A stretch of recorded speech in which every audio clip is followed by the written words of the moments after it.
Hey guys, and welcome back to our moth and butterfly hunting of 2023.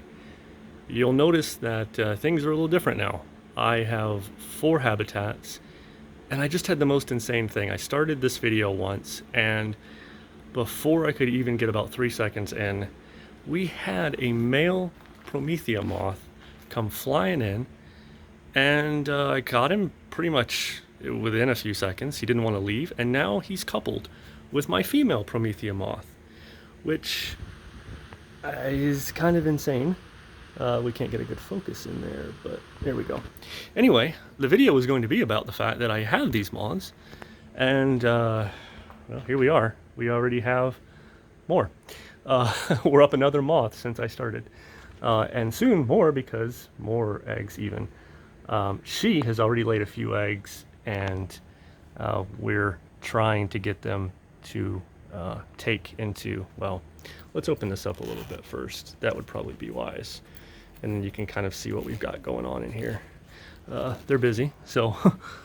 And so here you can see inward. Now back in the middle there are some eggs. Little caterpillars over there.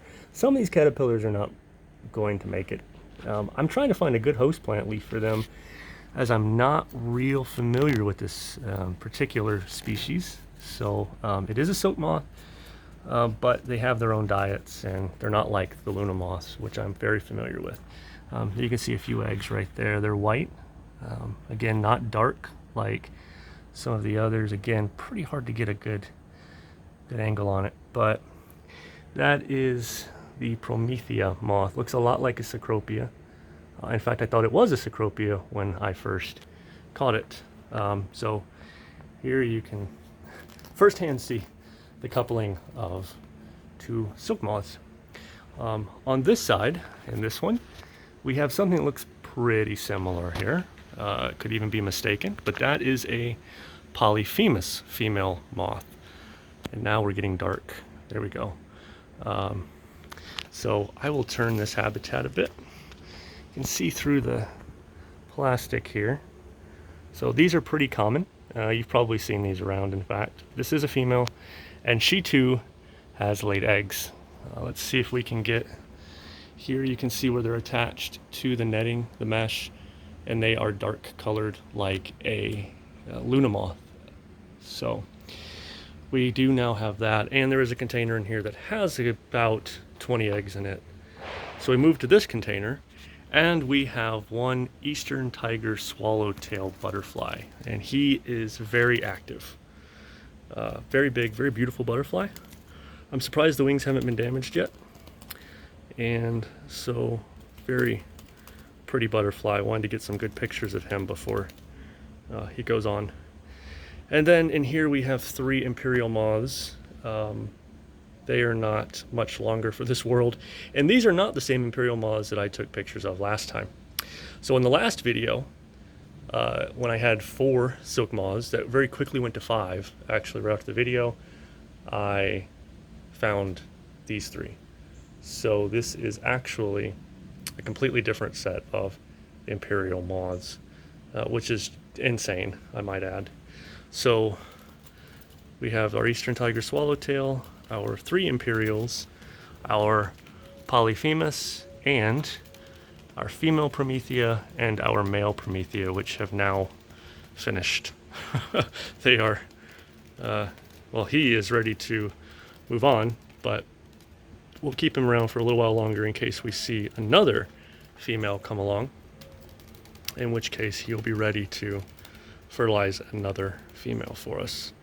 So it looks like this year, so far, we are raising 2 Prometheus moths, or we're raising eggs, excuse me. We're raising Promethea eggs, and we are raising apparently Polyphemus eggs. So as it is, that's where we stand. Hopefully we will get some Luna moths soon. We have not had any since the last 2.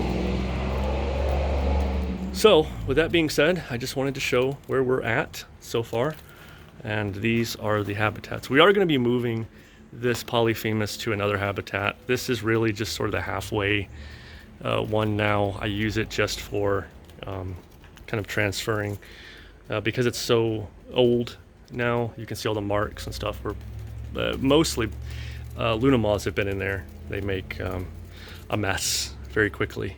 Regal moths do too. So all this staining is because of them. So that will, I think, cover everything I wanted to. Hopefully, well, I'll tell you what, before we end this, let's just cut this open. Well, not cut it open, but open it. And I will show you the eggs here, which these are Polyphemus eggs. So they've got that white and brown to them as well. And I've got this lid on there just so those caterpillars don't actually get away. So that's why we're like that, and this mesh is so hard to film through. Alrighty guys, well, I think that's gonna do it for right now. I'll let you know how it goes, and we might have some videos on rearing a completely different silk moth this year. Two completely different silk ones if it goes well, if we can find a host plant for those Prometheas. So I will see you guys in the next video, and thank you for watching. Bye.